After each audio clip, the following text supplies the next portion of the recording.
Hello, everybody, and welcome to the Trauma and Friends We Made Along the Way podcast. We are in season 2, and this is episode 2. It's called 3 Men and a Baby, which will make sense in a little bit. Just it was awesome and made up all the titles for our episodes. But we want to thank everyone who has been listening and watching, especially now that we've been putting out more of the short form content. That has been getting a lot of people interested in our story because they're like, oh, these products are actually really cool. So thank you for all those who are sharing, liking, subscribing, and all of that awesome good stuff. We hope you have had a good spring so far. And I know summer break is going to be starting for most of us here soon. But I want to hand it over to Jess so that way she can introduce our guests for today. Thank you very much, Persephone. Welcome again, everybody. We'll see what kind of madness we get into going forward. It hasn't been easy so far, and it's not going to get easier. Thank you again, Cara, for joining us. And please welcome Jennifer, who is new to the podcast. Cara, if you want to start us off with just a brief introduction on reminding people who you are. Hi, I'm Kara Henry Fortier. I wasn't in the group for very long. I've been on the podcast before. This is my second episode, so I'm excited to see what we talk about this time. And Jennifer? Hey, I'm Jennifer. I'm not sure when exactly I joined the group. I should have gone back and looked through my Facebook history, but I was there for the glorious destructive end of it all. So probably about 3 years. Okay. Okay. Okay. Yeah. Towards the end. Yeah. So this episode is going to be focusing a lot on the accountability, how we got into these things, the lack of accountability that people have had in this situation, and like the disappointments and things that go into it. And, that's partially why we chose to do the short form content the way we have, because a lot of the disappointment is the quality of the products and things. And then with what happened, it creates a lot of that sadness and like disappointment and what could have been. So, whoever would like to go first, how did you initially find out about the group? Like, what led you into it? So I guess I can go. A former student of mine, because I am a teacher, reached out to me and asked me if I was a competitive person, and I said, "Well, yeah, why?" And like, "Oh, well, I'm in this nerdy group, and we do a house cat." And I wanted to see if you wanted to join because I know that you're a Slytherin and that's my house. It was like, yeah, sure, why not? And I joined during the sock debacle with the cough cold medicine ad. That was me.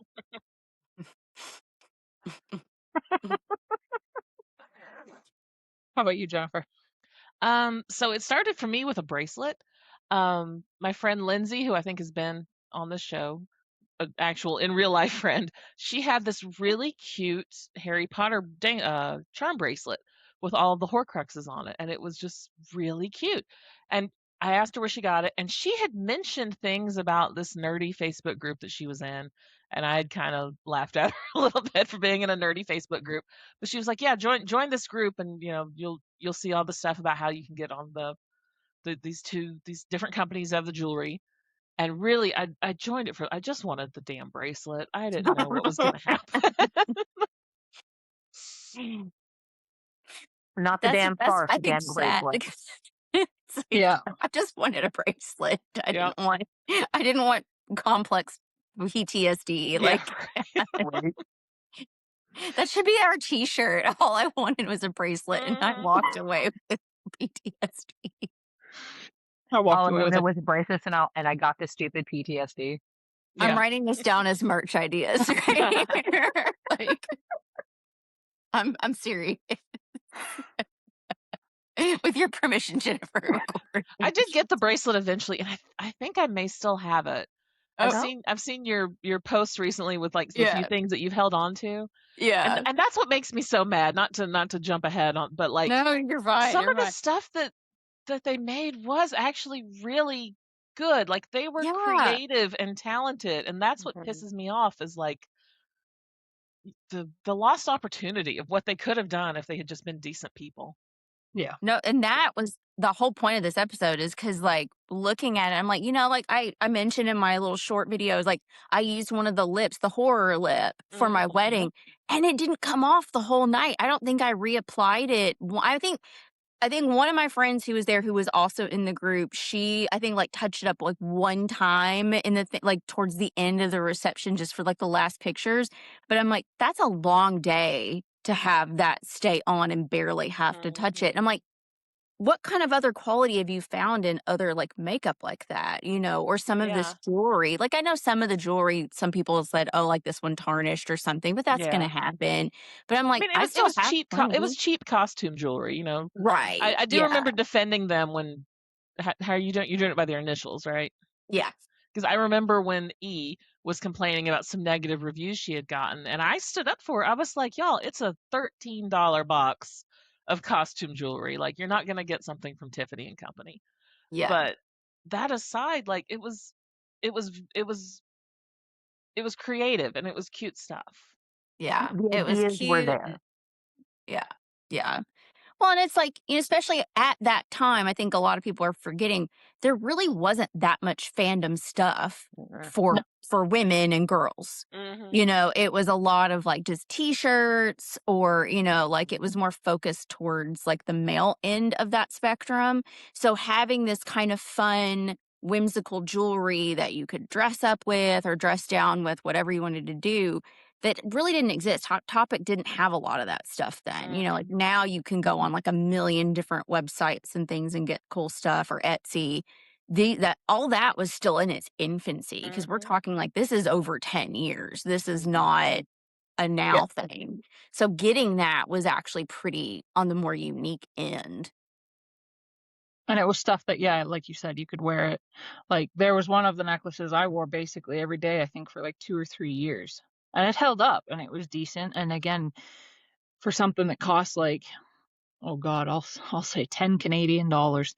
Uh like it held up, and I got a lot of compliments on it and stuff like that. And I think that was kind of the amazing thing about it, is that it was stuff that you could wear basically every day, that looked good, and you didn't really have too much of a problem with it. You had a lot of compliments off of it because you could wear it to special events, or you could wear it every day. And Yeah, yeah, some of it was kind of like subtly nerdy.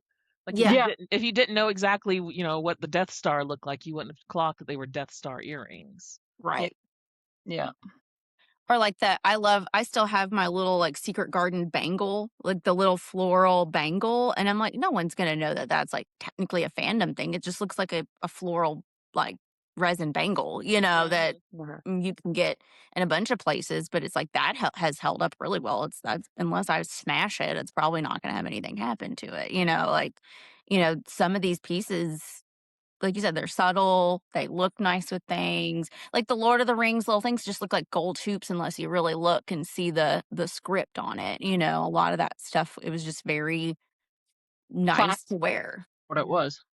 And what's Yeah. bad though is, I'm still sitting here giving them their flowers for, the stuff they made was creative and cool stuff, but we all got burned so bad and found out there was so much BS going on behind the scenes that there's almost a part of me that's like, well, were they really the ones doing it? Like, were these designs that they stole from somebody else? I mean, maybe not. At this point, it's just, you can't believe anything that came out of them. So, Well, it's That's a possible fair point. because they did were crowdsourcing through the group for their makeup stuff mhm. for a bit. Like, it was, what do you guys want to see? And I remember that thread was longer than my arm on Facebook, and it was full of ideas for people had for the makeup and stuff like that. And some of the ideas were absolutely brilliant, and so they had ideas for stuff if they wanted to run for years, right? And then back, like you said, Persephone, this is back a decade ago. Over a decade now, I think, because I remember some of this stuff going on in 2012. Yeah. It's at least that. Yeah. You It's know, so like they could, I mean, they'd be one of the bigger brands right now, because fandoms haven't slowed down. Mhm. No, Mhm. not at Yeah, all. don't get me wrong, in this economy, but at the same time, like it's one of those companies that still probably could have made it, but Mhm. Well, it's alas, like yeah. here we Well, I are. mean, it's like the Hunger Games has this new movie coming out, and they made those Hunger Game highlighters. Think of what they could Yep. have done with that, with this new book and movie that have been rolling out. People are super excited for. There's been Well, a and didn't lot they of have that. some kind of brush set that was like archery themed or something around Yeah. the Hunger Games as well? Yeah, Yeah. It was an archery brush set and it had like a Mhm. quiver as the container. Mhm. Jess sent me like her picture of it. That's going to be one of our little things. Like we have a little video of those like brushes, and the brushes look like arrows. They have the feathers on the end, and the tips are like they're more fine pointed for the most part, so they Mhm. look more like they're not like they're not like big fluffy brushes. Mhm. But, they had all that. Think of how they could have expanded and continued with just that one IP alone. Just that oh, Mhm. one. they had the Game of Thrones mock-ups that they were working on, Mhm. which again, with the House of the Dragon coming out next month, they again could have gone there. Well, You hell, know, the Harry Potter ones that got duped, those brushes that got ran with the new TV series coming out, Mhm. like yep. that one IP alone, had they gotten permission to make it, because Lord knows they didn't actually do the licensing right. Not Right. that time. Yeah. Yes, they needed. And That's a whole it separate makes me conversation. yeah. Well, all of this, it makes me wonder if, if they're watching, new Harry Potter, new Hunger Games, and if they're kicking themselves for, oh, what a missed opportunity, or if they're just still not taking responsibility for the fact that they tanked their own company that had so much potential. Yeah. Well, Well, and considering that they still owe me almost $1,000 that I will never see again, I highly doubt that they're taking responsibility in Mhm. any capacity. Yeah. yeah, I think that's the frustrating thing with the accountability. I think that had a different road been taken, like I personally, I think that had they owned up, paid their dues, and Mhm. then some, then they would have had the same group of people backing them where they Mhm. are. Mhm. Like they could have gone a lot further, but instead they burned the bridge. Said, "But I didn't even light the match. I don't know what you're talking about. The bridge, it never existed in the first place." Yeah. Yeah. And now here we are. Like, not cool, man. Yeah. Like I've said it before and I'll say it again. You know what? You can be an absolutely horrid person, but I'll have a bit more respect for you if you actually own up to it. I'm not gonna like you. Yeah. I'll have a bit more respect for you. Well, I feel like, I'm sitting here thinking about that first brush set, because and for our listeners who don't know the story. So the first brush set was based on Harry Potter wands. And they did not get the permission from the IP to do that. And so there was some legal issue with that. They got duped a lot. A lot of other companies and people started making ones. And so they that was the first foray into like the makeup realm of this. They had been doing these subscription boxes and then these brushes were that. And that should have been kind of our first red flag that they didn't think, oh, if I make something with such a big IP like a Star Wars or a Harry Potter or Disney, that we might get in trouble for doing it. Because the subsequent wizard stuff they did had to be called like witchcraft and wizardry, which is Mhm. like there was a eyeshadow palette, the lips, and then they did a second brush set with just their own version of wands instead of the actual Harry Potter ones. So that's how that got started. And it's like, we you wouldn't have thought of it then. That's a hindsight 2020, but how much of a red flag was that they did this? And then when other people started duping it, that's when we really got sicked on those people. That's when we were reporting those brushes. We were commenting and saying, "Oh, you stole this from these people." That's when the more mob mentality of things really kicked up, in my opinion, is that brush set was kind of the catalyst for it moving into that, because technically they were in the wrong. They should not have made that, but we defended them Well, I think in that. what allowed them to kind of get away with it, made it less of a red flag, was that prior to that, all their jewelry had been fandom themed, and they had a lot of like Harry Potter and stuff like that. And I remember when those brushes went viral, Yeah. and BuzzFeed even did an article on them, and Mhm. like, whoa, what the heck is going on? And Mhm. when I moved to England for a bit, I asked somebody, well, one of my favorite two truths and a lie had to do with being in a cult. I ended up bringing up the brushes, and they were like, "Oh my God, no, I've seen those." And I was like, "So you've heard of our cult?" Yeah. But yeah, I think that definitely that had they gone about a lot of that the right way, because I don't even think that they had HBO check off until after they'd started talking about their mock-ups Yeah. for GOT. Yeah. Yep. Like, they were definitely a lot more on the beg forgiveness than to ask permission end of the road. Yeah. Yeah. I would Only agree work with that. till you go viral. Mm. Honestly, I am surprised that the three are not in jail for copyright infringement. Yeah. Like, Especially with that big of a thing. honestly, like, just because it wasn't just HP that they did that with. Well, There were so many large IPs that they did not get permission for, but the brushes happened to go viral. And Yeah. Lord knows that Rowling is fiercely protective of her IP, yeah. because back when the Warner Brothers discussion board was really big with writing fan fiction, and she tried to go after the writers and was advised not to. Like, yeah, Big again, that's a whole separate thing. But Yeah, like, we even I'm have a honestly surprised. yeah, we have a Harry Potter themed pop-up bar here where I live that just got shut down by Warner Brothers, and they were very careful. It was all inspired by, and they tried not to have any kind of like copyright images or words or anything, but it was still close enough that they got shut down. Mhm. And Yep. thinking about the Star Wars, I mean, Disney is there's not. not a company in this country more litigious than Disney. And I Yeah. just like the balls to do that, and that we were all just okay with it. We were all Mhm. like, well, once they see how great and creative your stuff is, surely they'll give you permission. So we were like the cheer squad, telling them, Yeah. oh yeah, go break the law. Well, especially Yeah. because it was when they were like, oh, maybe we shouldn't do that, and they went for public stuff with Hmm. their Wizard of Oz and with the all of that stuff that Mhm. was public domain. Yeah, And you're like, Yeah. it started here. yeah. Mean Girls, all the stuff that was sold in Ulta, I know, was officially licensed. Yeah. Yeah. So like Mean Girls, Ulta wouldn't have yeah, risked that. absolutely. Also, Yeah. when they touched it with a 50-foot pole. Yeah, and then Yeah. I remember when they went to, I guess it would have been American Greetings. I don't know who owns the Care Bear brand anymore, but I remember when they went for the Care Bear thing, and it was all, you know, official and kosher, and then it just never materialized. Yeah, that was And around the time. that should have been a big warning sign to us that they finally had a brand that was on board and giving them permission, and they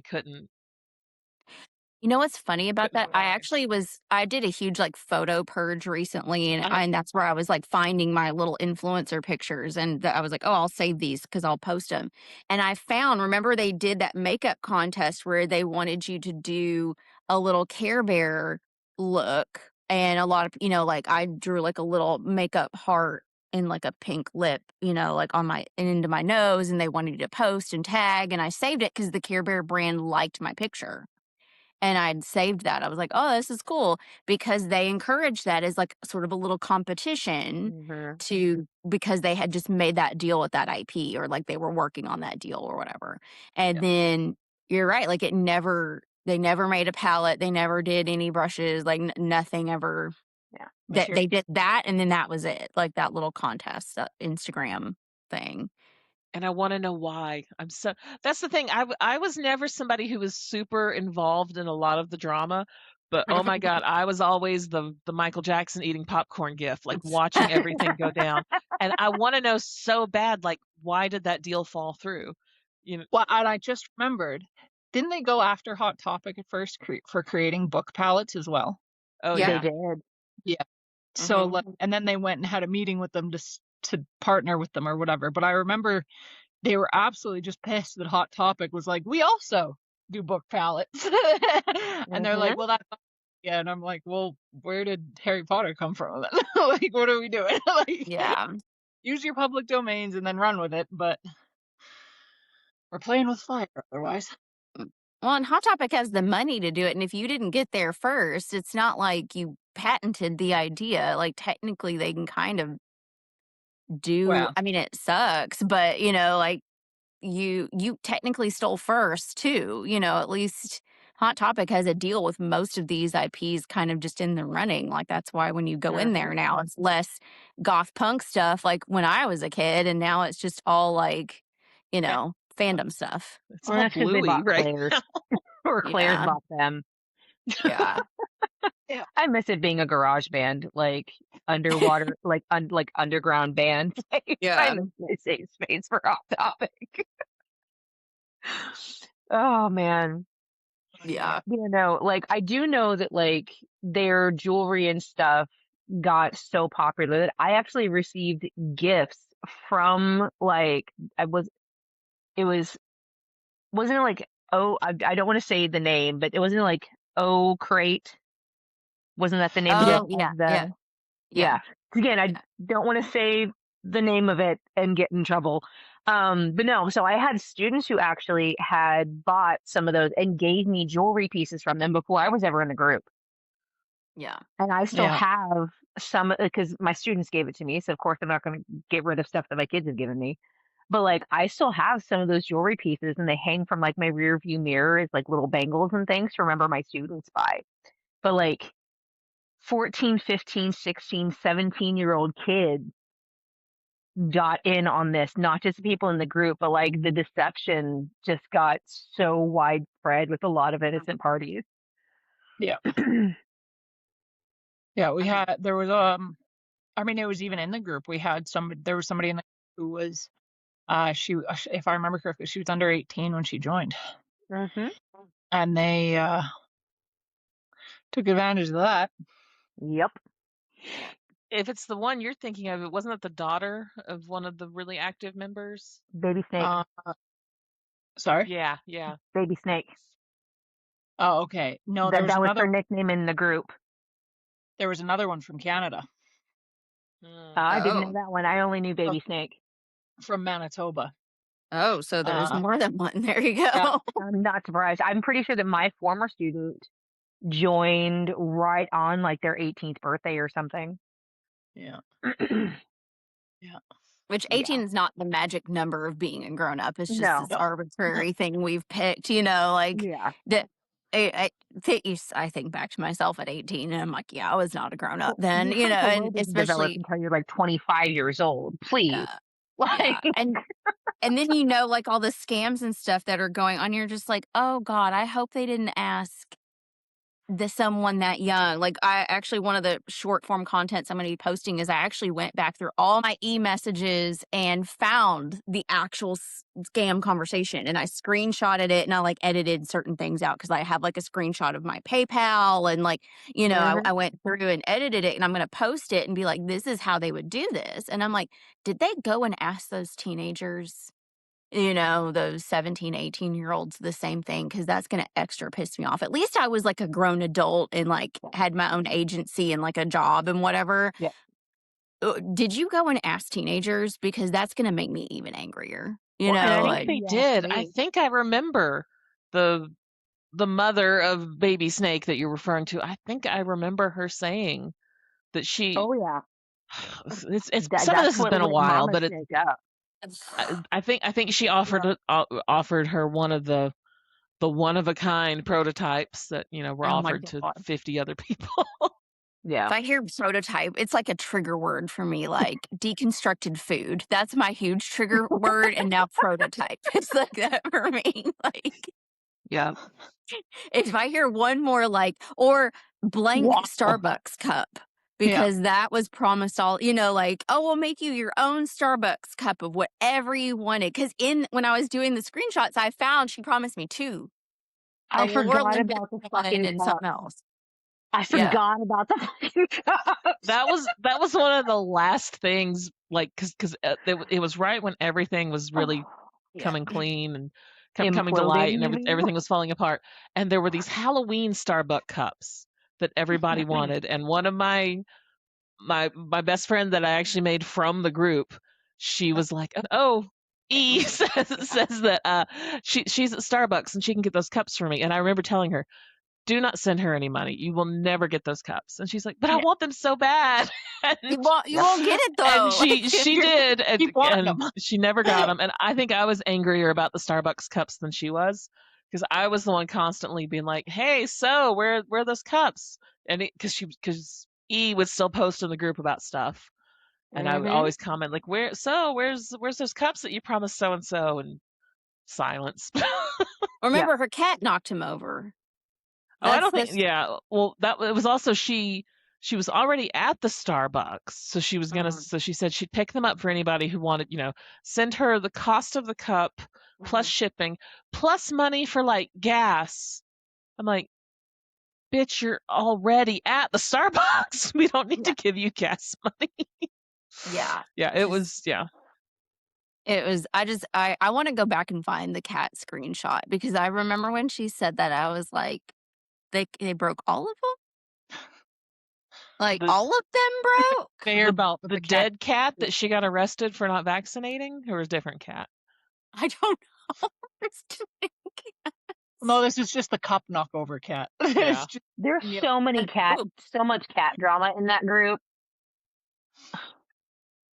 I'm gonna make a cat T-shirt too with a cat knocking a Starbucks shaped cup off. Cat knocking over a Starbucks shaped cup with a piece of fried chicken flying out of it. Yeah. Yeah. Or hang mouth like a cigarette. Like just There you go, drumstick cigar. I'm here for it.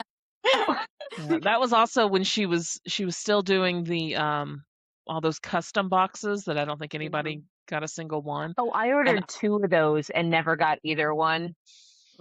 yeah. And I remember because I saw the writing on the wall a little sooner than some people, not as soon as other. And that's another thing. Sorry, I'm bouncing around like crazy, but I remember people that would leave the group and it would be under like mysterious, dramatic circumstances, and now I'm like, oh well, what did they know that the rest of us didn't realize at the time? But I remember when she started posting about like, oh, I need money, I got to pay these bills, and doing all of these custom boxes. And I remember I messaged her and I was like, hey, those custom boxes seem like they're going to be a lot of work. I was like, do you really think you have the time to do all those? And she was just like, yeah. I was rooting for her. Like, I genuinely felt bad for her that she was having all these issues with bills. And I was rooting for her. I wanted her to make these cups for these people that she said were her friends and the custom boxes. But then more truth came out. And I was just like, yeah. Well, and is E the one who did the painting classes? Oh, like the paint and sip things, like she Yes. was Oh, doing. I remember that. Yeah. Yeah, I think it was. I'm think pretty so. sure it was her because my husband and I actually did one, and we really genuinely had a lot of fun with that one. But no, we actually did one of those with her. Yeah. And I always wondered why she didn't offer more of those, because that's cheaper than dumping a bunch of money into a custom box. But Well, because you had to buy your own supplies and stuff too. You were just paying for her to host it. Not do a bunch of work. Do a bunch of work. Yeah. Right? Well, and like the deal was like actually pretty cheap as well. It was like $10 or something like that. And my husband's like, well, we don't care. Like, because our kid's an artsy fartsy person. So we have canvases and paint coming out of our ears in our house. And so, I mean, the kid didn't live with us at that time, but they kept some art supplies with us. And we always kept backstock for the kid for little presents and stuff. And so, I mean, it wasn't any skin off of our nose to do it. Although E did severely hit on my husband during that paint sip, and it got really awkward. Oh, what? E hit on my husband multiple times. Ew. Yeah, I went up for E's birthday party, and she actually touched my husband and hit on him. Well, I mean, that kind of tracks with her track record on partners, but like... Yeah. That's a conversation I don't think we've really gotten into. We haven't ever gotten into that one. That's probably a different podcast episode if you want to get into that kind of misconduct. But yeah. Yeah. There was a lot of, like, weird, Mhm. unfaithful stuff going on. Mhm. Yeah. But Yeah. that's And apparently it's still going on. yeah. Yeah. I wash my hands of that and I just say, no, thank you. I don't want whatever you're carrying. Yeah, that's Be it bad karma, bad juju, bad whatever you want to call it. I'm, mm, 'cause, like, I, I just remember part of the reason she kept asking for money is because his, neurodivergence and stuff and his introversion were just so bad. Her husband couldn't work and make any money, and she had to Oh, bring all the money in, and he just sat around most of the time not doing anything is how she described it. Like, he might go do some sort of gig or something somewhere a little bit, but, like, he wasn't doing anything, and she constantly complained about it. Mhm. mhm. I think uh, I commented once that I could get her the name of a divorce lawyer that practiced in Nebraska. yeah. And that just set her off. Well, because suddenly out of nowhere, her husband isn't doing the job that he's done for 20 years and seems to love and is continued doing after this spell of not doing it. Mhm. But what do I know? What do we know? Yeah. Hmm. I just if they had worked half as hard at a job as they did on scamming people, they probably could have been more successful. Right? Well, half the stuff, the reason this didn't work is one, they got too greedy too fast, like Mhm. Lord of the Rings stuff, like the Mhm. dwarves in the Mines of Moria. Yeah. But the other part of it was they didn't know how to actually run a real big business. And they didn't do any of the research on this is how you pay your taxes. And this is how business money works. And this is how this. Like, I own 2 LLCs. And I have an accountant that tells me exactly what I need to do. And she's like, these are your guidelines. And guess who follows it? And I don't have any issues with the IRS or losing my mortgage or any of the things that they started to have happen because they got too greedy and started buying a bunch of crap they didn't need. And then they Mhm. had to scam to make ends meet because they were in the hole with the business, which could have honestly, they could be multimillionaires by now if they had done the actual groundwork and put the effort into those first couple years, which are the hardest in a business.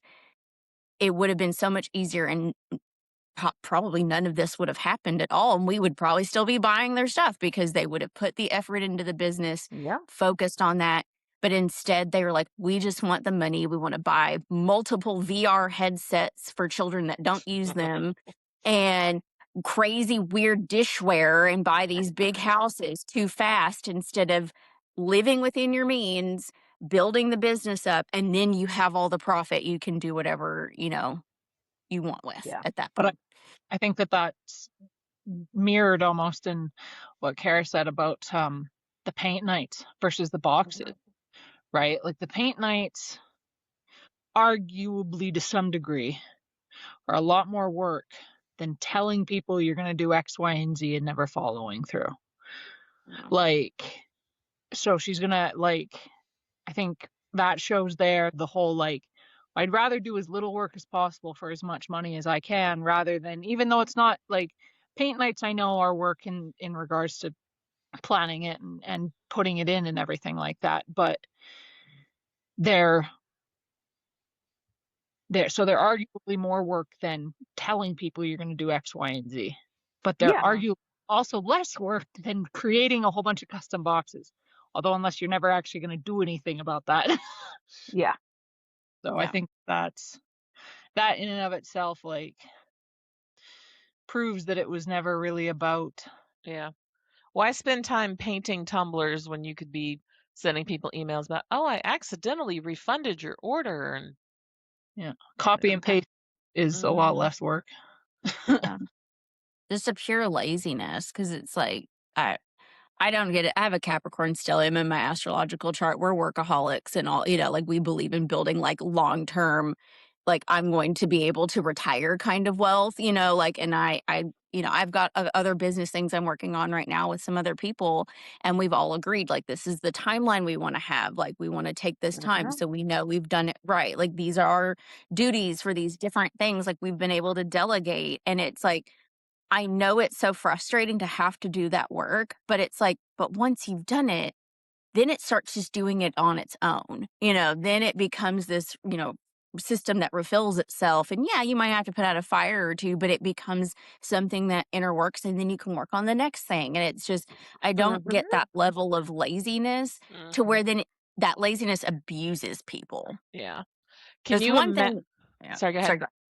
No, you go I ahead. was just gonna say, can you imagine how much they would be using AI and Chat GPT right now? If if The thing if flames the side of my face right now. I freaking hate Speaking AI. your words. Flames on the side of my face. Yes. Yeah. No, they would do, oh my god, like all the descriptions of everything would be some Chat GPT slop crap with Mhm. M dashes everywhere. Like just Hey, I use M dashes. All I, right. I do So do too, I. but like, Yeah. it's just this. Not And enough for and me. then if we had called them out on it, we'd probably get blocked. Yeah. And then Oh. God, the threat of being blocked in that group was just Mm-hmm. crazy. And when I think back, I know there were a lot of people in that group who would talk about, how they were neurodivergent or had terrible social anxiety and I don't really have any real life friends, and I feel like those were the people who got preyed on the most. Yeah. And Hmm. that just makes me so angry when I think about it. Yep. They knew how to There, choose their victims. yeah, there were a lot of people in that group who, yeah, Yeah. makes me really angry to think about it.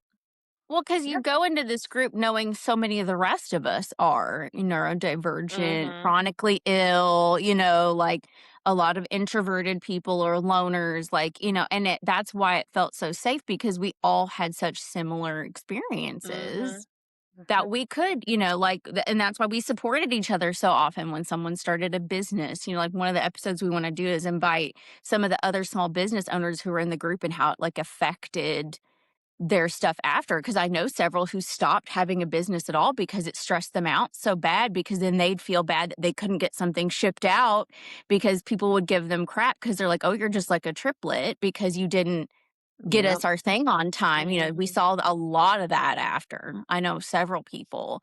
And, you see this sort of ripple effect with it. And it's just so upsetting because I think it also forced a lot of people. Like I know several who left social media and have never come back because it was so traumatizing that Mhm. your one safe place turned out to be so painfully horrible. Yeah. Yep. I think back on, before we realized everything, or at least before I realized stuff was going on.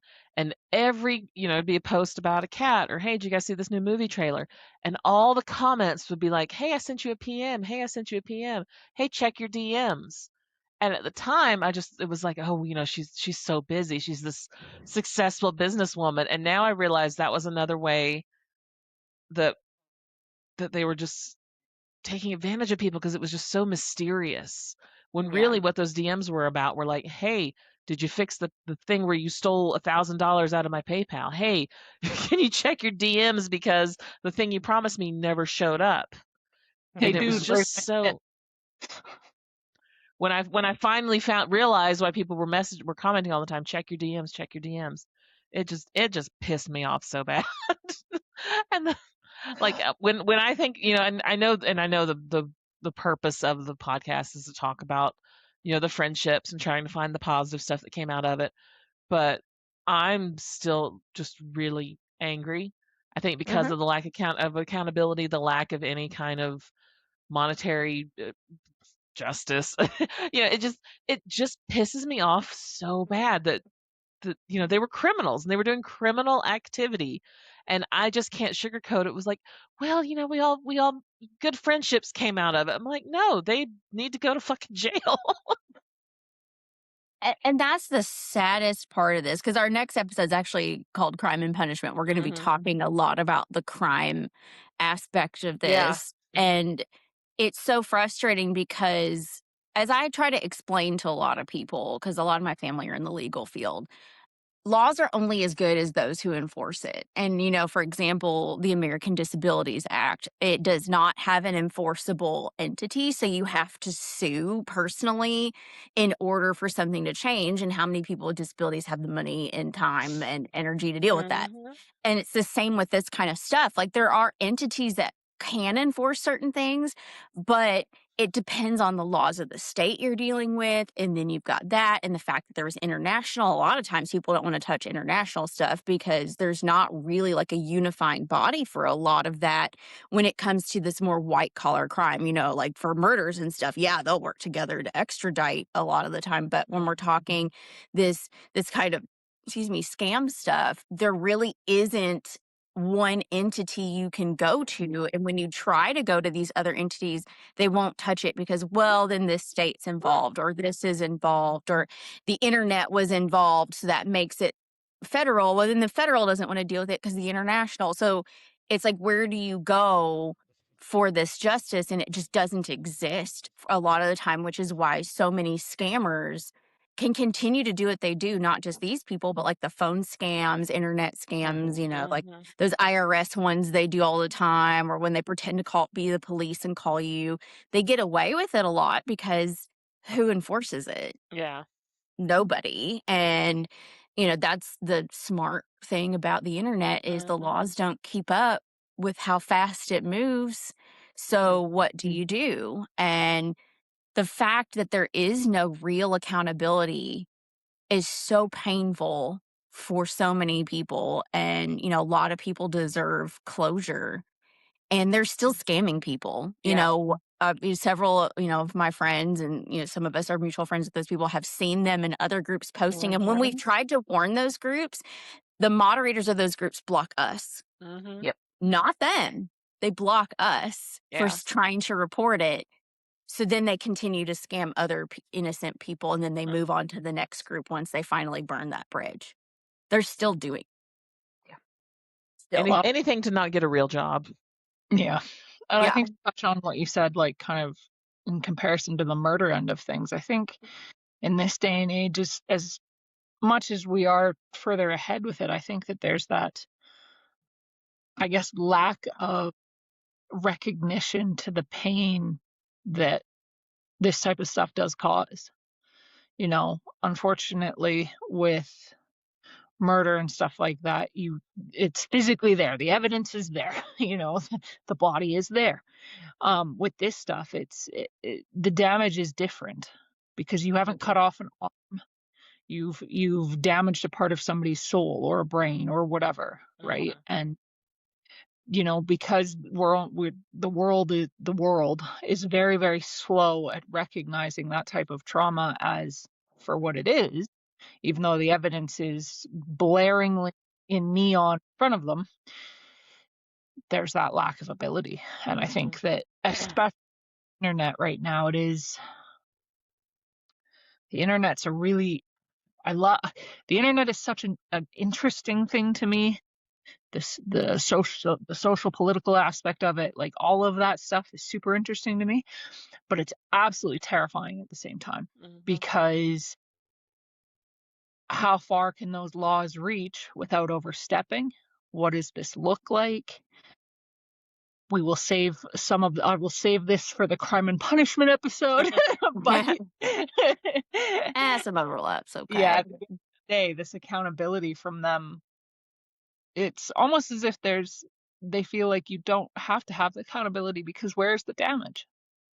Mhm. And it's hard to explain to people because I was telling somebody about it earlier this week, and it's hard to explain the gravity of it and the reach of it because it's like, oh yeah, I was in a Facebook group for Harry Potter nerds and shit went south. But that doesn't really explain like how special and how involved people really were in when you hear Facebook group, you think, well, whoop-de-doo. But it sounds corny, but it really was more than that. And it meant so much to so many people. And we gave them so much support and so much adulation, honestly. I mean, I remember, if you met one of the triplets in real life, you had met the Pope. It was just, it Yeah. was, and all, I'm beating a dead horse, but all the jokes about, oh, it's like, we're in a cult, we're in a cult. And then when it was all over, it's like, we kind of were in a cult. Yeah. Right? Jesus. Anyway, I don't know where we were. Um, we're okay. So we're talking about groups. How Okay. special the So big group was. yeah, like it was such a unique place to go at the end of the day. And like I to this day do not participate in many groups at all. Like there's a couple I'll like check in on, but I purposely avoid groups because it's like how many hours did we spend checking it? Like when you had a break at work or when you got Hmm. home and you're like, oh, let's see who posted what today and like what are we getting into?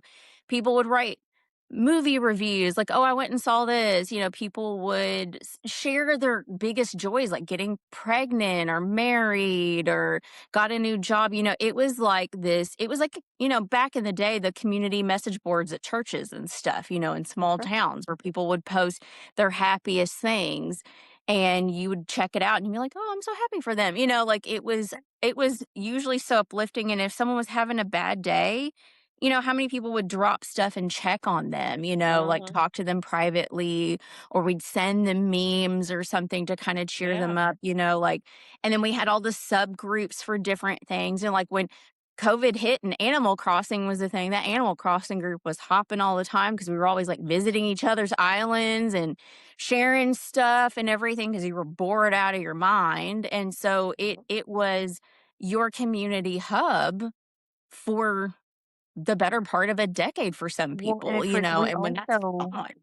like, Yeah. and like I've tried to explain to people like about this group and things like that and the damage that was done and whatnot. And like I get stared at like I have three heads whenever I talk about it. But like we cared so much about each other. Like there was a fucking photo album where you had your picture, you had your full name, you had your address of where you lived and things like that. So that like because we had people like going on trips or whatever, like like you updated the picture so that we had like what were you last seen wearing if you went out on a blind date and stuff like that. Like Mhm. we we did a lot of things to try to protect each other and keep each other safe. And the call was literally coming from inside the fucking house. Yeah. We had an It was. And actual murderer and we contributed to her GoFundMe. yeah, Yeah. yeah, Oh yeah, my god, that's my favorite part of this story just because that's usually what shocks people because 'cause I'm like, "Oh, yeah, we also had a murder," and they're like, Mhm. "What?" Because at first yeah, they're like, "A cult," and then you're like, "Oh, no, there was a death," Yeah. yeah, She but got her own Dateline episode and everything. yeah. yep. And Well, in and the Dateline episode, she's wearing her Gryffindor t-shirt from the House Cup Challenge. it Yeah.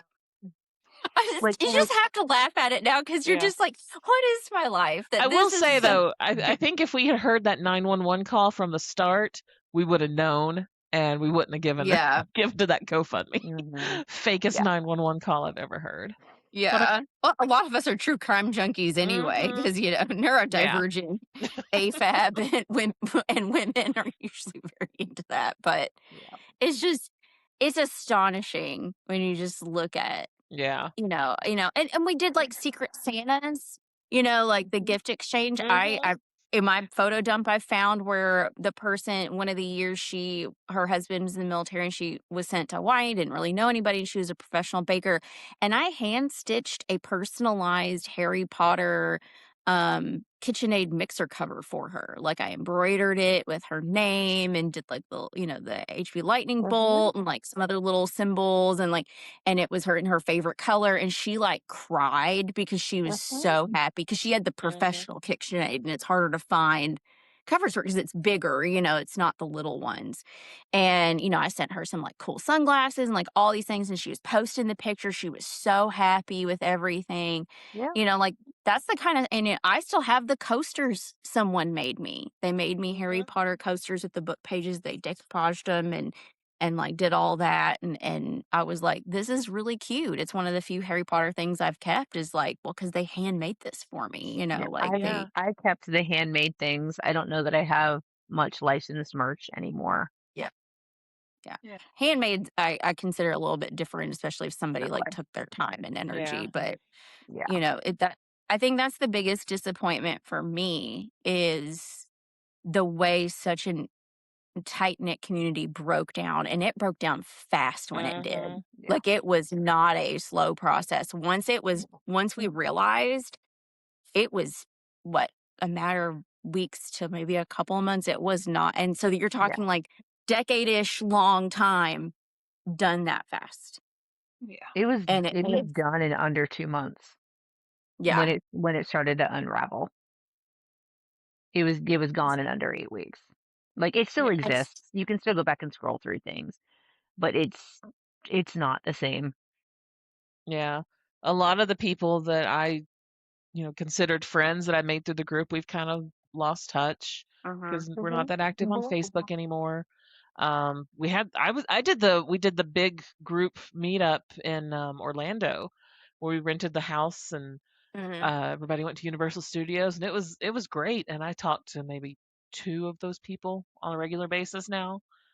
It's just kind of it's sad, but Yeah. Yep. it is what it is. Yep. Yeah. It's, I have a couple of people I've met in real life, Mhm. like Christina, who's been a guest, one of my friends here, like a couple people live in Louisville with me. Mhm. I've met you, Jennifer, when I've gone out to your area, and Mhm. Kara and I've talked about a meetup because there's a few, friends in that same spot where you are, like, so there's a few people, Yeah. but it's But definitely even not the same. Yeah, and even with the group that did the Orlando trip, maybe 2, 3 months later, one of the girls who had been the organizer and the planner for all of it, all of a sudden just posted in the group a picture of like her Phantom of the Month jewelry, and she's like, "Does anybody want this? It's going in the trash." And then she Yeah. unfriended everybody Yep. Wow. and vanished. And I was like, "Well, again, Michael Jackson with the popcorn, what happened? Like something had to Yeah. have happened. She probably found out something about the triplets, and I really wish that instead of, unfriending all of us that she had told, but at the same time, sorry, I'm bouncing all over the place here, but at Yeah. the same time, I remember situations where somebody, did get scammed or did get screwed over by one or more of the triplets, and they would try and tell us about it, and they would get bullied and Mhm. become Mhm. persona non grata, and it's like, again, it was just so cult like. It was so cult like. Yep. Yep. Yeah. It was Yeah. an We didn't MLM, yeah. but We didn't want to hear it. yeah. No. Was like, and like I said, I came in at the tail end of the group. Like, I want to say I was in it less than 2 years total from when I joined to when it was gone, if I got my timeline right.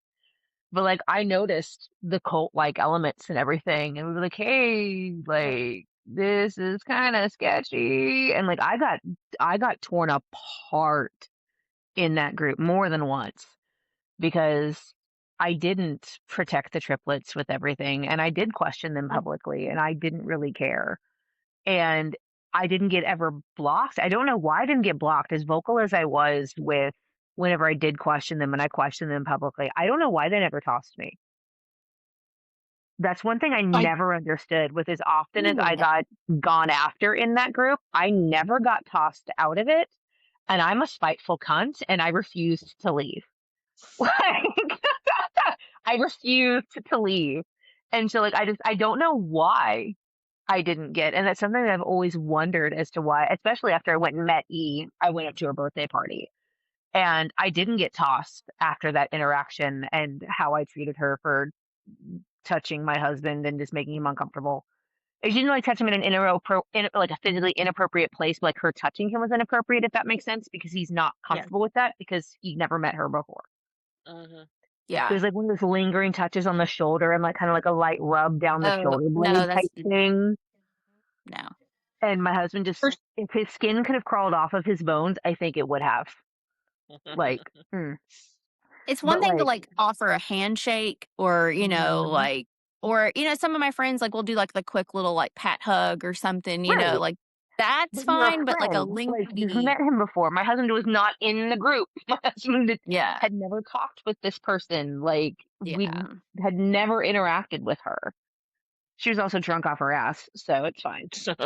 Yeah. Like, if Will came up and, like, I gave him a hug, I think it'd be totally different because I've known you all longer and, like, we've Yes. talked and, like, had many conversations, Oh, it's a absolutely. very different vibe, but it's just one of those things where it's a different kinda touch, like, instinctually Yeah. when somebody, like, does certain things. Like, I'm very weird with touch. I'm very weird with touch, and so everybody knows, like, I'll hug people hello and goodbye, Mhm. but it best be the quickest hug unless I've known you or I'm comfortable with you. Like, like Yeah. my dad versus you brought your new partner to one of my Yeah. parties or something, and I've never met Like, well, them. my husband will still ask me, "Hey, honey, is it okay?" Like, he'll flop on me. He'll ask, like, "Oh, wait, is this okay?" Like, my husband asks for my consent to touch me because I find physical touch so difficult.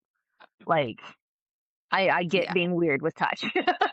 It's I'm married to I don't him, and he still checks in on me to make sure I'm okay with it. Well, which is a good thing. It's Yeah. just with her, especially we know like some of her MO with this kind of stuff that that's what I think also why it stands out. Well, but see, here's the other thing. I didn't know about the infidelity crap. Oh. I didn't know, like, you saying the infidelity stuff today is the first time that I heard about those accusations. Right. Like, She she just skeeved him out. It makes sense Yeah. now that I have the context. Thank you, years later. But, like, yeah, but I didn't know about that until you mentioned it today. Hence my face It's when I heard it. I don't know the whole timeline in terms of, like, by memory, but Mhm. there was, like, a lot of weirdness, and she was, like, seeing someone while she was still married, and there was, like, a pregnancy Oh. situation. Um, Yeah, It's and that how it's guy didn't involved. want to have a baby, Yeah. okay. Didn't but the yeah. like the current husband's sister like reach out to somebody Yep. that had been in the group about Mhm. this person? Yep. Yeah. Oh, Yep. wow. I Yep. didn't Nope. Yeah. It The got sister. that was towards the end, and that was, like, at a weird time anyway to where we're like, "What in the Well, that was world that is was going?" after. That was like everything had fallen apart. Like nobody could Yeah. get in touch with her. Nobody she didn't post anything on social media anymore. Most of us were blocked. Mhm. And then out of nowhere on Instagram there was a pregnancy photo and we're like, "Oh, but you're not oh, Oh, okay." And then it okay. turned out that the guy that she was with, and I think they're married now, I but think so. his Yeah. sister reached out to someone in the group, I can't remember who, and was like, "Hey, this person, got involved with my brother. He was married, and she just seems real sketchy." And What info do you have? And they were like, yeah, "Oh, not It's like, good." "Oh, girl." Yeah. Yeah. It it Yeah. it was that was just, like, a little, like, bonus, Mhm. like, at the end of the whole It thing was of, a like, side quest. "Okay, yeah. It just wasn't a throw that." sequel, but it was like a spinoff. Yeah. Yeah. It was like your little digestive you get at the end of, like, a Mhm. fancy meal, your little, like, limoncello you get in Yeah, an it Italian was it was restaurant. our version it was our version of Gilmore Year in the Life. Yeah. Yeah. Yeah. Yeah. Right. So why are we calling this one three men and a baby? Well, So it because they made a baby that they didn't really raise correctly. Mhm. Yeah. Yeah. Yeah. Yeah, no, They I got made that. this they that was this amalgam of, like, how like, they didn't know how to actually care for something they, you know, created or were in charge of. They didn't know how to be a grown up just in general. Like Mhm. they thought, singing a fun song, if you've seen the movie for, our younger generations, they sing a fun song and come Mhm, up with fun ways to sweetheart. change a diaper, but are you Yeah. actually raising this baby? Like, it's a very 80s version of how like a man would have parented back then, Yeah. it's watching it through a more modern lens, but it's a cute movie, but it's definitely like, Yeah. is that really taking care of something? You're Mhm. just doing the fun parts, Yeah. and you should have been able to work together to do the harder things, and they just never really learned how. Mhm. And I find it really sad because you can tell the creativity was there. And they did make Mhm. some good business choices in terms of, like, the formulations for the makeup and stuff, like, one of the comments I got on the short form about, the one palette I kept was I kept the eyeshadows, this person said, "I kept the eyeshadows because they don't make my eyes water like Mhm. other eyeshadow palettes do." I've heard Mhm. people talk, the lips thing, like, they didn't have, like, burning and itching, the quill eyeliner, like, actually stayed on, like, the quality of the products, and they were also, I believe, vegan too, which, for a lot of people is a big deal. And, like we got to protect the animals and stuff. So, like, that was an aspect. And these were like big palettes, and the Yeah. colors stayed.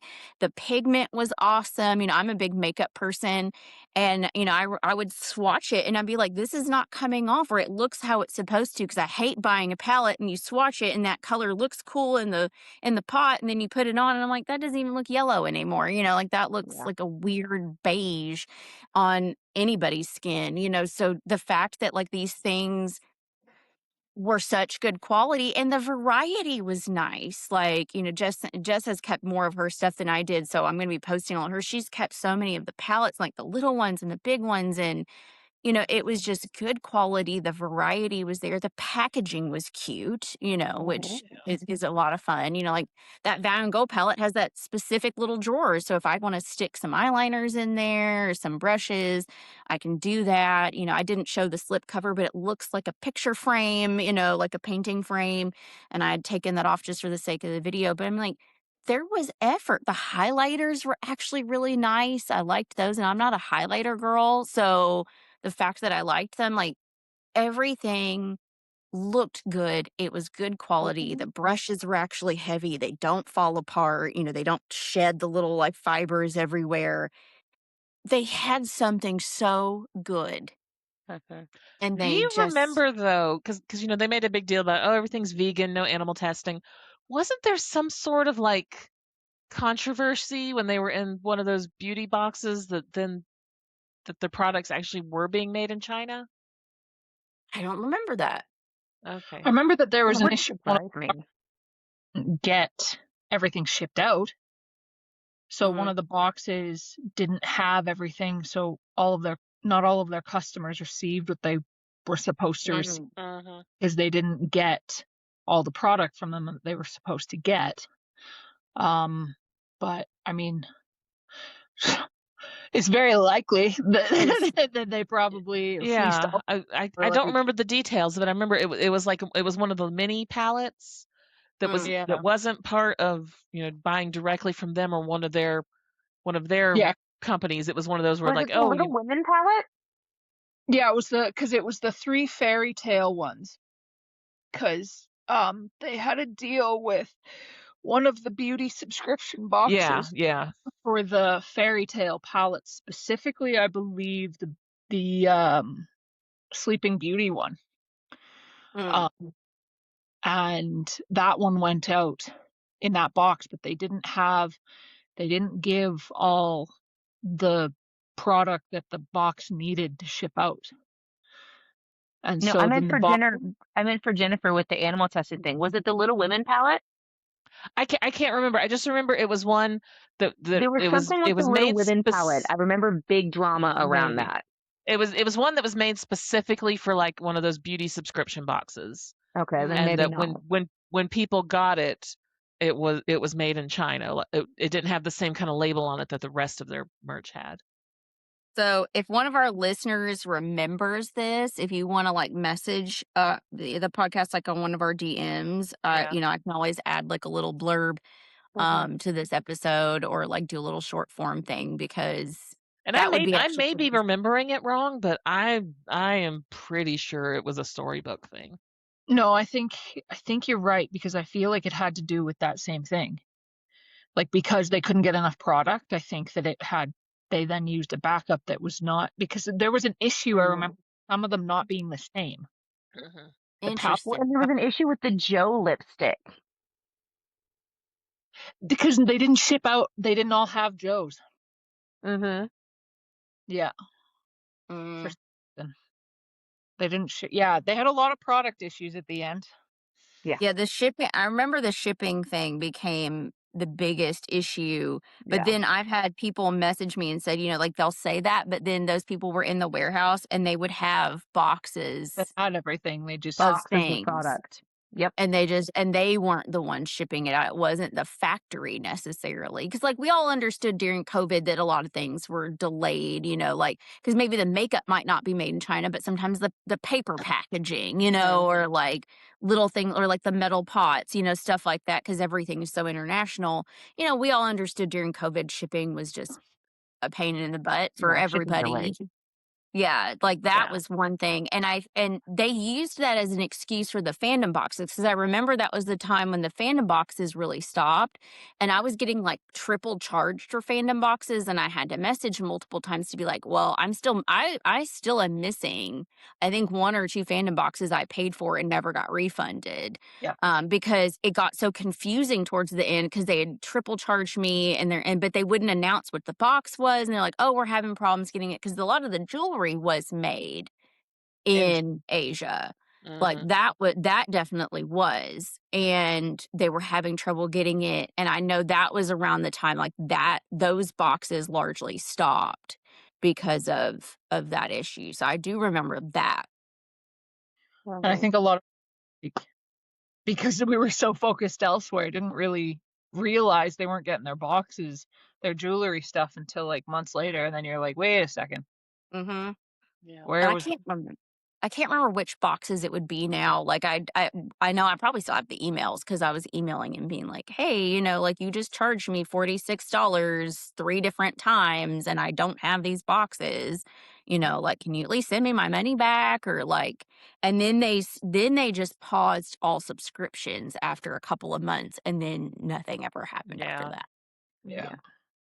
So there was, a lot of the things that we loved, like they just, and COVID, I think, became the excuse for the shipping part. And then they just never actually got caught up. And then if you did get anything, a lot of it was the same stuff you'd already bought, or they would send like 3 of the same palette.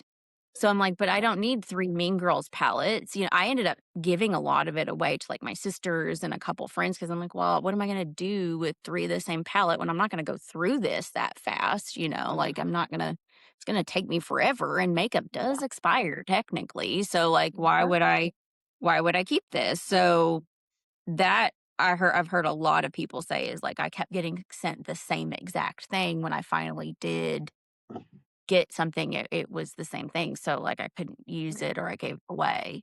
Yeah. Yeah. Is Well, anybody and in touch? I'm sorry, go ahead. well, I was just gonna say that, like, I can't not because we used to have a Nerd Block subscription, which had nothing to do with the group. It was all. And at the end Mhm, of Nerd Block, they were also sending like the whole multiple thing or missing boxes or Mhm. whatever. It wasn't at the same time, but like I don't know if it was a manufacturing problem potentially, just because I know Nerd Block was made in Asia a lot as well. But as far as like mhm, the whole accountability piece, I think that COVID gave them the out that they needed to finally end mhm. things kind of on their terms, for lack of a Mhm. better description. Because I think that one of the ways, just going back to the accountability piece and the fact that we have really no legal recourse, like you were talking about earlier, Persephone. Um, I think a lot of it also is that like I have enough to take them to small claims court. Like any one of us could take them to small claims court, but with any one person, they have, to my knowledge at least, avoided doing anything that would up it from small claims to anything larger. Yeah, And that shows a scary level of intelligence to me Yeah. because like you can't tell me that they didn't know how much they bilked everybody out of. I'm Call me a conspiracy theorist if you want, but I think that especially E kept track of how much she got from each person and stopped at a certain marker so that it couldn't go past small claims if we chose to do that. But considering I live in another state, Well, Nebraska has different laws than Kansas does. and Canada even more so. Yeah. And then they also have that lawsuit with the MGM Mm-hmm. that I think that, I mean, I don't really understand how it works in the States, but if they paid out one of us, doesn't MGM have that then ability to start garnishing further from them? If I would they can think prove so. MGM can Yeah. prove they can pay out other bills. I would think so. What's the MGM? I don't know about that. Or I think They I remember somebody posting like they've dug up some like court records or something, but I don't If I remember. remember correctly, they went and they wrapped up a bunch of bills down there effectively and left and didn't pay a dime. Yeah. Long story short, like yeah, Like they the went. MGM Grand in Vegas, is that? Yeah, Yeah. Good well, Lord. MGM owns a Well, yeah, they own half the strip, amalgamation but yeah. hotel, but yeah, they stayed at an MGM hotel, racked up and it was quite a large amount of money. Yeah, you have to do a lot for a Vegas hotel to come after you legally, because Yeah, they see stuff every day. yeah. That's okay. Sure. Yeah. Yeah. Just, oh my God. Like I swear every time I do an episode, I learn something new that I didn't, that I'm like, oh, I didn't know about that one. Well, Sure. okay, well here's something that's always bothered me that I don't remember a lot of people talking about at the time. When E set up a TikTok account for her little girl Yeah. Mm-hmm. who was like 4 at the time Mm-hmm. and was tagging it FYP. Yeah. And I said to her, I'm like, you don't want to tag your child in FYP because what that means is that that's to bring it up on complete, just random people who are scrolling through TikTok. Well, I want lots of people to see it. And that really disturbed me on multiple levels. I'm like, first of all, don't put your small child on social media in the first place. Second of all, don't advertise her to strangers on the internet. No, And that's, yeah. Yeah, Well, I'll say this now. I'm a mandated reporter, and I tried to report her for child neglect for that and child endangerment for that, and it went nowhere. Good. Mm. yeah. But I'm a mandated reporter in my state. She lives in Nebraska, and there wasn't anything that happened with it. But I did report her more than once. well, a lot of states do not have, so this is actually something I've studied a lot because of They don't the have Ruby internet protection laws Frankie. for kids. Yeah, the I don't know if you know anything about Ruby Frankie. There's documentaries about her, but her daughter, who was one of the victims of the YouTube channel and all the other abuses, wrote a Yeah. book. And her mission is to go and get laws passed to protect children whose parents are posting them online for content like Yeah. monetization. And, California put in laws in place because, they have Hollywood. So they're already Yeah. kind of like ahead of the game when it comes to like child labor laws. And a lot of those influencers move to other states like Nebraska, Texas, and all that because they don't have any laws for that. So they can Yeah. continue to make this content and put children online.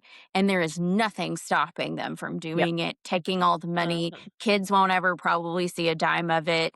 Nope. And they can be abused as a little puppet, like, dance moms, basically. And, so it doesn't surprise me they didn't do anything because there's probably not a law against putting your child online, even though now with all the AI scary crap, like if I ever have a child, you won't, I don't post my nieces and nephews.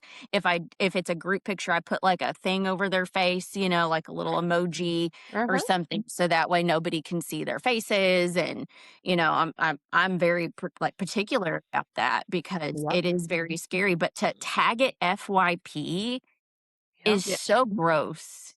No, It's if you even want to get further creeped out, if you get a video or whatever of a small child that comes across your page, look how many saves there are. Saves and shares and stuff like that. And that is exactly why my daughter's had her hand and like this much of her hand on my page, and it was on a 24-hour story, and that's as far as she's going to get being posted. I think E had this dream of like, here's one more thing I can monetize and turn her kid into a little internet celebrity. But like the kids in those positions, you can look up like who their followers are. What's the oh shoot, what's the term? I can't think of the word I'm looking for, but it's always like men age 18 to 45 are the ones who are Yeah. the biggest fans of these little girl TikTok accounts. And the fact that she didn't, and honestly, it may not have even been as insidious as I'm thinking of. It may have just been like, oh, she's cute, people want to see her. But like, just to completely brush off somebody's concern about the safety of your child like that, very disturbing. Well, look at what their mom did with them. You can look up old videos of them singing in public as children. Yeah. Mhm. It was at the internet was still in very much in its infancy, so we didn't have things like YouTube and stuff, but, like, they were being pushed out there the same way, like, When because they're I think, identical triplets, yeah, when you know? like that pilot that they filmed and the music show they tried to get on and all that, I Mhm. think that E's convinced she got cast like the Truman Show, and that like we just all live to watch her life. And I'm like, no. But she treats her life like a reality show. Having It's met her in person, it was very, yeah, it was, Real yeah. life. Mhm. Yeah. It's really sad to me because I used to be a CPS worker. I worked in the ongoing and human trafficking unit, which meant I was dealing with some of the worst kinds of cases. So that stuff, and I actually now in my current job, one of the things I do is I educate other providers on how to identify grooming and prevent CSA. So it's something I'm like extremely passionate about yeah, because I've worked in this field for a while. I'm a survivor of CSA. And when I see parents just blatantly not caring about the safety of their child, and like you said, you see the saves, you see who's commenting, you see when you can go look at the shares of some of these people because they don't always keep it private. Mhm. And like I've seen some of the most horrendous things where I'm like, are you all really that ignorant to how gross the world is with everything Mhm. else we know about? And like you said, when you have someone who you claim to be friends with coming to you and saying, hey, this is a concern, I'm letting you know this is a concern and why. Mhm. You should be receptive to that as long as they're being respectful, because some people overstep bounds, but that is a real concern of like, because M made a PayPal in her infant son's name to be able to scam yep, people. Mhm. So it's not like they were both doing these things. They were using their children for likes and look and stuff. They all had their own Instagrams and TikToks for their kids. They're using it as PayPal. These are all signs of emotional and financial abuse. All Yep. of yep, it. Yep. Anytime I got a foster kid in my care when I was a worker, we had to check their social security number every month on a credit report to make sure their parents had not opened something in their name to steal their money because it happens so much more than you think. And $20, I would bet $20 right now that they have done that with their children. I can't say for certain, but it would not if we managed to find that, like there's no way we could without their socials, Mhm. it would not shock me in any way whatsoever because they already did it with PayPal, which means you had to have some sort of bank account attached to that PayPal. Did you open a bank account in that child's name? How did that work? So, because you have to have a bank account to use PayPal, then where's the credit report? Mhm. Because there's a bank account. So, have you taken out a credit card? Have you racked up with this other debt? That's financial abuse. yep. Yep. My parents did it to me when I was a kid. They put bills on my name and all kinds of crap. Hmm. Happens all the time. It's happened for Yep, decades. yeah. Yep. Yeah. Demographic. That's the word I couldn't think of. Um, is anybody in touch with I don't know, I guess M2, the triplet who kind of made things Am right I? eventually? I have a interesting little thing. I have not been in touch with her, but I got the alert the other day that she has viewed our TikTok. I sent it to Jess and was like, "Oh, hey, Mhm. look who popped up." And so she's seen that. I don't know what she watched or anything, but she's seen it. I know she's active somewhat in a couple groups. I have not personally spoken to her. Um, I can't. I don't know this for certain, but she did move away from her family and Mhm. kind of did her own thing. And I'm not saying she's completely innocent, but like you said, she tried to make things right, and she was not participating in any of the scams, as far as we're aware. I've never seen any evidence that she knew about and the scams themselves or participated. well, and it's like I said on the previous episode, I hold her even more responsible than the other two because the other two said don't tell her and had some kind of fear, which implies she had some kind of power over her sisters and chose not to use it. Mm. Well, we all went to her mom too. I know several people who went Yeah. to mom, and her exact response was, "I Well, can't they're grown control my adults. I can't daughters." do anything. Mhm. But I've not spoken to her, but I know within the last week she's looked Mhm. at the TikTok for this podcast. I think the That's last time interesting. Yeah. she posts every year on April Fool's Day, and then other than that, or it's either April Fool's Day or his No, It's it's day for April April his Fool's. Fool's birth Day. or his birthday, yeah. Uh, But the only other time I've really seen her since everything imploded was when that out of the blue pregnancy post on Instagram, mhm. and she came in and she did like the grimace emoji and was like, "Yeah, I have conflicting feelings, but at the end of the day, it's family." Something along those lines of, she at the end of the day, it's family. It's kind of funny that this is coming up right now because I'm working on an article about mourning living family members. How do we Mhm. mourn a family member that's still alive that we've had to cut out? I'm working on this article for a submission to a magazine. And one of the things I'm talking about in the article is when we have that kind of toxic family and the societal pressure, like, oh, it's family, I have mixed feelings, but it's family. Like, how do we actually let go of that? Because we're not then holding our family accountable for bad behavior. And that's what actually creates generational curses and cycles is not this mystical thing. It's the lack of holding the people we care the most about accountable for their bad behavior, their bad choices, the excuses that really shouldn't be excuses. Like just because you were abused as a child does not give you an excuse to continue to do abusive things. Yep. That we have agency and choice. And, like if you know your sisters are like this and you're not doing something about it and they have hurt thousands of people. This is not You are culpable. 5, 6 Mhm. people. This is thousands of people internationally because they also had, people buying their stuff at Ulta and stuff too. You are part of the problem because if you cannot stand up and say something to them, we're also seeing it with people with certain political family members, not holding them accountable for these bad behaviors. If you're not standing up to them and having that courage, which I know can be very difficult, and I'm speaking from a little bit of a place of privilege, when you know they're doing something criminal, they're doing something this painful and criminal, and your business is attached to it because she was part of the business too, Mhm. Mhm. you are equally culpable. You don't get a pass for me fully. Like the only thing is I'm not like calling you out more in this podcast typically, but you should have said something. You should have told your sisters you need to freaking stop this or I'm going to report you myself. You should like there are things you could have done. Yep. And, because I get asked that question, like, would you turn a family member in if they did something illegal? And I'm like, well, it kind of Absolutely. depends.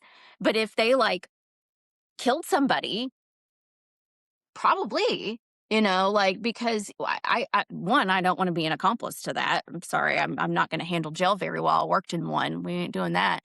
But two, if we don't hold the people we care about the most accountable, that's when the world falls apart. Mhm. And we're seeing that now. We're Yep. seeing too many people not holding each other accountable for bad behavior. And this is definitely one of them. Like one of the things when I was posting the short form content is I found a very famous makeup influencer's video doing one of the palettes and I shared it in our story. There were many makeup influencers sharing them. Mhm. And, of course, they didn't share them after everything fell apart, but like not many people were really talking about this. There were some YouTube influencers who talked about their negative experiences with it, but no one was holding anyone accountable for anything they did at that time, Mhm. especially their family. Mhm. Yeah. So, Yeah. Well, the and article it will be seemed really like hard read, but Sec- everything fell apart like at the exact same time. Like Mhm. the storybook wasn't meeting their shipment goals and turning off their Instagram comments at the exact same time that all the shit was hitting the fan in the group. Mhm. it was, and I think that's why it hurt so much is how quick it was. Mhm. It was not a slow death. This was like you got your cancer diagnosis and you got the 2-month, terminal thing, and by goodness, that's what you got. There was no ease into you've just lost something that was a huge part of your Mhm. life for. I had somebody sent me a screenshot of the exact word for word message that I had received about buying those one of a kind prototype brushes. And then that same person also started sending me screenshots. She was one of the ones that got really hosed on the PayPal scam. And when I started seeing all those numbers adding up, I was done. And that's when I turned into I'm literally I'm out like $30 from them. Like, I was one of the lucky ones. But like once I realized the extent of everything, I turned into like the biggest shit stirrer in the group. I was the one that tracked down um MA, that she was the one that was selling stuff in the original group and in her side group with the raffles or whatever that bullshit was, The that she waffles. was yeah, that Yep. she was Yeah. selling that stuff on her local Facebook marketplace too. Because then I started instant messaging people like, "Hey, is this the same Apple Pen that you that you bought from her that you haven't received yet? Hey, is this the same such and such that you bought from her that you didn't receive yet?" And that's when she came after me and was like, "I don't even know who you are. None of you people are my friends." And I was like, "You know who I am. We've had several conversations." Yeah, scroll up. Yeah. Yeah. Yeah, It's I think none of you were my friends anyway. Well, you said we were. Yeah. And for a Oh, lot yeah. of people, again, like I said, a lot of people that group was their only friends, Mhm. and they really hurt those people. Yeah, I am a horribly introverted person who has very few like face-to-face genuine friendships. I have acquaintances, but I don't count very many people as friends. And that group was a really big social outlet for me. Uh-huh. It's very, I work with a lot of kids in my career, and a lot of them are teenagers, and we talk a lot about social media, and one of the things I really stress is I'm like, internet friends can be totally valid. I have plenty of them. And I was like, sometimes we need in real life friends because it's a little easier to tell if they're going to be a jerk to us, Yeah. like, I don't necessarily tell them this story, but I'm like, you can read body language around them, you can see things. It's a lot, it's less easy to deceive. Not that you can't get deceived in person, but like the internet is way easier because look at catfishing and stuff. And you can now with AI, you can pretend to be literally anything you want in the whole world. Mhm. So it's like, you can have internet friends that are valid. You still got to be careful, just like you would in real life. But at least within real life, I can see your face. I can Yeah. see possibly if you're lying to me. I, Yeah. I can see your actions a little bit better. I can know that you're actually who you say you are for the most part. There's a little Mhm. bit of that, even though that's got its own set of fears. But it's like it's really taught me to be like, I can't just rely on the internet anymore Yeah. because these are people that we talk to almost every damn day, Well, and and look what I got paranoid there towards the end. I was like, I still suspect maybe some of the members of the group were actually pretending to be somebody else. Especially when we had Yeah. the litigation group, and like, oh, yeah. and she was still finding out things that were being said in that group. And it's like, okay, either she's pretending to be somebody else and spying, or there is somebody who is still so far up the triplets' ass at this point, even though they have evidence that they've been liars and scammers and have ripped people off thousands of dollars, that are still like, oh, the triplets, that again, that cult mentality Yeah. of, Uh-huh. just, oh, they're so wonderful. And if you meet the triplets, you're special. If I'm feeding her this information, then I'm still in with one of the triplets. It Uh-huh. was just so bizarre. Yeah. It's given like Charlie Manson family kind of thing, like like, Oh no, very that's much why I'm so. like, don't let them out of jail because I still don't fully believe they've completely let go, of that personality trait. But it's that, because like you said, I remember the litigation thing because they were finding out stuff, and they, Mhm. it's like, there's always going to be a mole somewhere. I'm actually, I'm part of a different fandom that, like, has nothing to do with this, but I'm not in this particular Discord chat, but a friend of mine is, and she's like, "We just found, like, a PR person for this particular fandom, like, one of the actors is in this pretending to be someone else, and this is how we found out," and they were, like, doing shady things like that and Oh, feeding information, and it wow. just so happened that they were able to figure it out based on some other evidence, like times she was posting matched some different things, and, like, the internet FBI can be, like, pretty amazing. But she was telling me about it, and it reminded me of this a little bit. I was like, because they would put people like that in there, they're loyalists and stuff, and it's just kind of funny, like,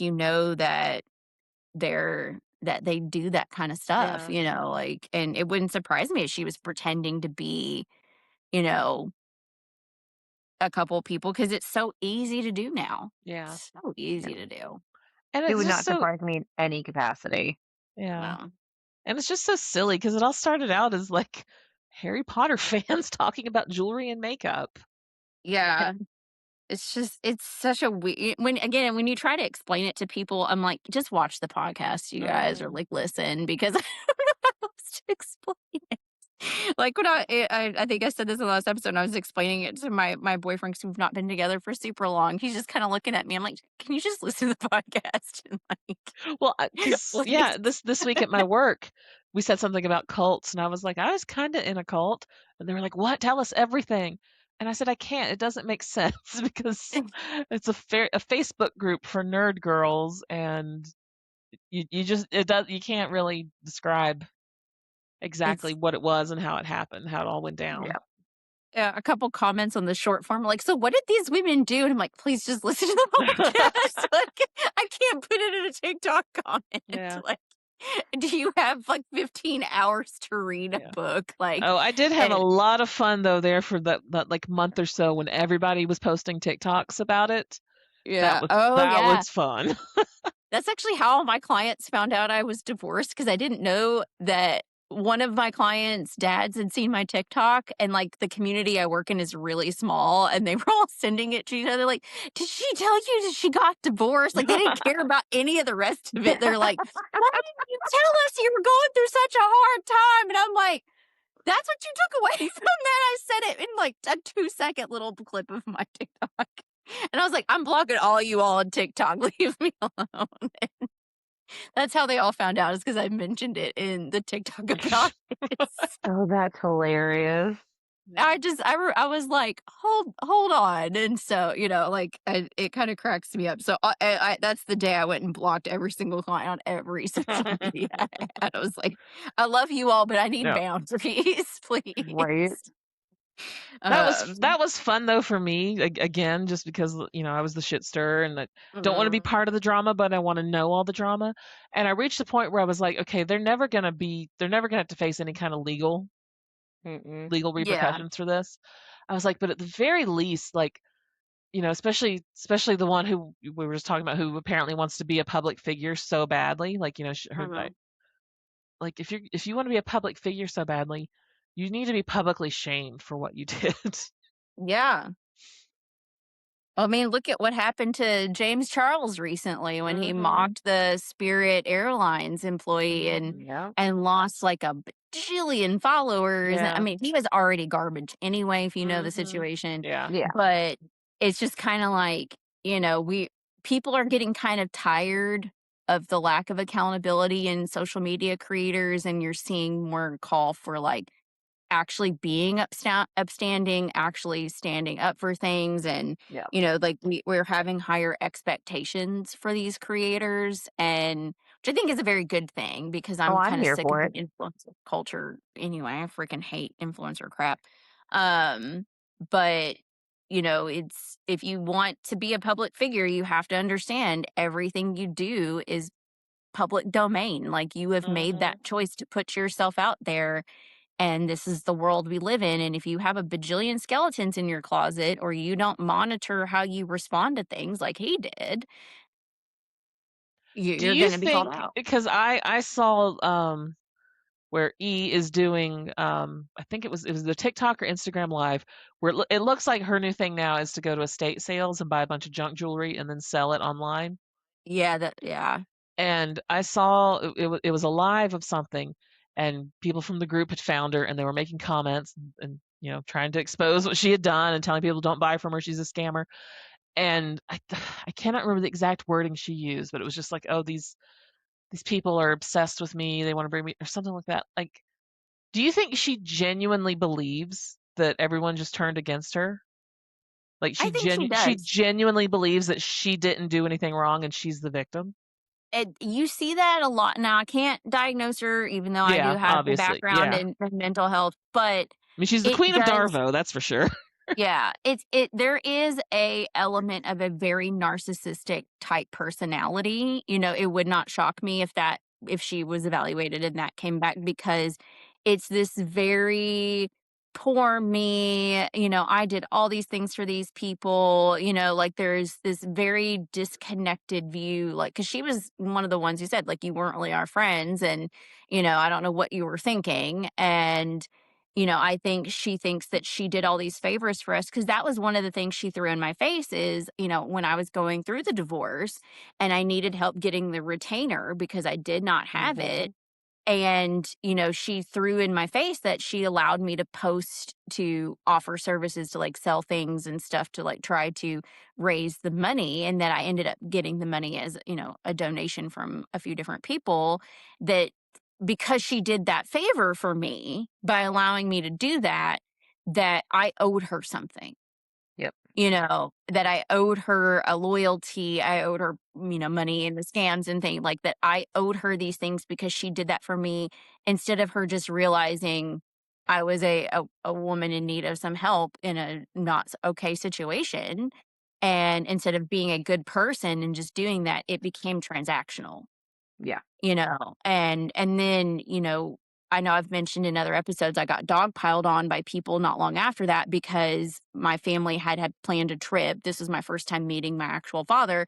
And because they saw me at Universal, even though I did not pay for my ticket, They swore they you thought, used a retainer to pay for your vacation. I yeah, remember and that. they came after me hard Yep. and were, like, accusing me, and some of that was trauma from, like, what the triplets had been doing at that point. But sh I actually just saw that message when I was going through my messages with E the other day, and she was like, "Don't worry, I'm handling it. I've got your back on this. This is not okay, like, I'm so sorry you're going through this." Because part of why I didn't have the retainers, we had paid for this trip, COVID happened, and they allowed us to move it, but I could not get that money back. It's not like Right. I couldn't just get my airline money back to pay for it. You know how that works. Not everything is a pure refund. So, a lot of things were already in place that had been planned for 2 years. And then suddenly I was like, okay, my situation has gotten actually a little scary. I need to go. I need help with this right now. And I offered services. I was like, I'll knit you a scarf. I'll do this. I'll do tarot readings or whatever I got to do to earn money. I wasn't just asking for money. I was like, what can I do to do Mhm. that? But she took it as, because I allowed you to post, you owe me something. Yep. That it was purely transactional, and then by then the group was devolving so much, and I just remember the day they dogpiled on me, I was like, "This is not the same group I remember," because I blocked a bunch of people that day, and I still have them blocked because I just recently went through my blocked list for a different reason, and I was like, "Oh, yep, I remember, like, this is when this happened," and, like, because it was about 15 to 20 people, because they were sending me, like, horrible messages, calling me a liar, all these things, and I'm like, "I don't know what to tell you. I'm sorry that you don't understand that I can do whatever I want with my money regardless. I don't owe anyone this money because people either donated or they bought a service, and they made that choice. I didn't ask them to do that." Yeah. It's not like I asked Jess, like, "Can you lend me $50? I'll pay you back in 2 weeks," and then I go and, like, buy, like, a brand new iPhone and, like, haven't paid you back, like, that's a little shady, but but that had happened so much with the triplets at this point that everybody was on edge. So to some extent, I would never, like, be friends with those people again, but I can understand why they were responding that way. why they were so upset because the triplets had asked for money and then they're going and buying VR headsets for the kids. They're going on trips. They're buying designer purses and clothes. People aren't getting their products. And people were starting to almost like French Revolution it a little bit. They were starting to get Yeah. angry and they're like, Well, like, there were hey, so many sob stories about car trouble. It was a car accident and can't pay this bill, can't pay that Yep. bill. Car trouble, car accident, Got lights went out, arrested gas went out, got the arrested. because the dead cat Um, wasn't vaccinated. right. the Um, fleas in the house too, like the flea fleas in the house, infestation. no food was one. Wasn't there Um, one time I'm sitting outside the urgent care and I can't pay my copay or something like that? yep, Yeah. Rehoming the dog. They had to rehome the one dog because they said it snapped at one of the kids or something. yep, You remember that? Like it did something with one of the kids and they're like, "Oh, we gotta rehome it. We gotta do all this stuff for that." It yeah. was a constant. There was never a day that went by that was not some new fresh drama. Mhm. Hmm. I'm like, "Listen, my life can be hard too, but I'm not hitting up people for money all the time. I hate asking for money. Like I Yeah. don't like doing it. But I'm not sitting here like, "Oh, yeah, I had this bad day. Let me see if people can give me $50." Yeah. Yeah, Meanwhile, here are some pictures of me at the HBO Emmys party. Yeah.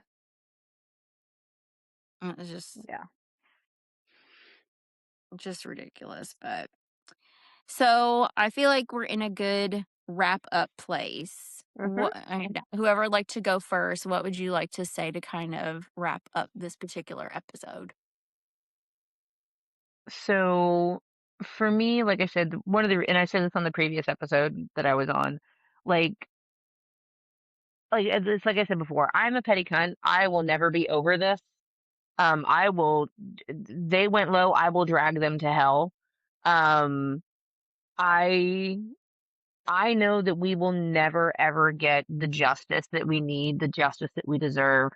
I believe that there's, I don't want to call it closure because closure is not the right word, but talking about it and being honest with it helps me process what I went through. And anything that we can do to prevent them from doing things like this again, I think is a necessary thing. Hmm. Um, Again, they did apparently have good quality makeup. I'm not a makeup person.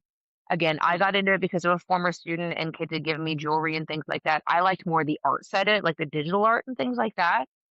That I found fascinating and really pretty. Um, but like I said, for me, it's just this is as close to accountability as we will ever get with these three. Yeah. Yeah. And to me, that is the point of what we're doing. It's not slander. It's not libel because nothing's written. And it's not slander because everything we're saying is the truth. Yeah. And so I think that us not specifically naming them is a grace that I'm not sure if they really deserve, for lack of a better term. Um, but again, like it helps to process it. I do like I said, I didn't know about the infidelity thing. I'm very entertained by that. It answers a lot of questions. It does answer a lot of questions. And it's yeah, it's just it was a wild ride. It was a really wild ride. I was thinking about like what are some other like positive things that have happened or like just kind of weird moments for the group that I remember. And for me, it really is like I've gotten to know Persephone, I've gotten to know Jess, I've gotten to know Christina, I've gotten to know I don't know if she's been on the podcast, but Amber, like I have several friends who have small businesses and things like that that I met through the group that I continue to support them. And so I am not glad for what happened to us because I will never be glad for that. I am not someone who believes in like the whole like beneficial fall type fallacy, like it had to happen, whatever. But I am glad for the people that I met. And I am glad for the friends that I do have now. And I will always be very thankful for the friends that I have that I made despite what happened to us, not because of what happened to us. I like that. Yeah. Jennifer? I mean, I just have so many conflicted feelings. Like I try to think about the good stuff. Like I have some really fun memories of the house cup. I remember, like climbing up into the attic to try and find my Land Before Time puppets from Pizza Hut, things like that. That Orlando meetup was so much fun. Like that group, we had such a great time. And like I said, I have two really good friends that in real life friends that came from this group, and I never would have met them otherwise. So I try to Yeah. think about that. It came along. I joined the group at a time that was probably I had just gone through a breakup, and I didn't have a whole lot of in real life friends other than the person who got me in the group. But it was a good opportunity to kind of like embrace my nerd. All this stuff that I was always into, I was kind of like embarrassed about it, and it was cool to come into the group and see people. There were people with professional jobs, teachers, scientists, and all the way and moms, adults, grown-ups that I was like, oh, it is okay to be. And it was also the perfect timing of Funko Pops and Loungefly bags, and everybody getting to nerd out over stuff like that. That's why I have a closet full of Funko Pops and Loungefly bags. But it was just nice to kind of find that community to embrace our nerdy selves and not be embarrassed about it. Yeah. But I'm like, is that really worth? Again, like I said, I'm only out $30. I'll live. But just knowing the harm that they did to people and seeing it happen in real time, I'm just, I don't say petty, I'd say cynical. I'm very cynical, and I'm still just really just angry about it.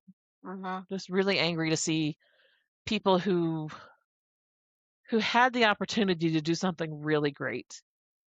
And like I said, I will always brag on how creative and talented I really thought they were, and maybe still are. I haven't seen anything that they've done in a couple years, but they just squandered all that opportunity. And I know COVID came along. I know there's shit that happens in business that you can't control, but the way that they went about it was to rip off the people that had supported them and who thought of them as friends, and fuck them. That's all I have to say. Yeah. Yeah, I don't know if we want their creativity these days. Probably like a lot. I bet you they are all about AI and Chat GPT. Yeah. Would not shock me at all. All right. Well, Jess, is there anything you'd like to wrap up with before I complete this podcast for us today? I mean,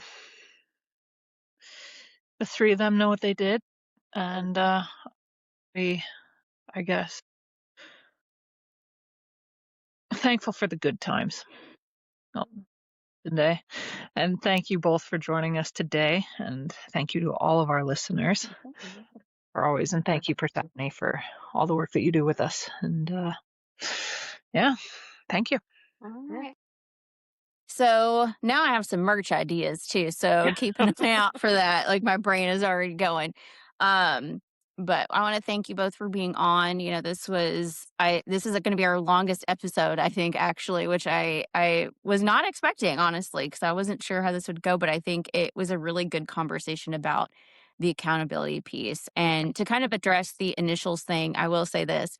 I have posted what the company name is, and a lot of things are public record. And that's all I'm going to say about that.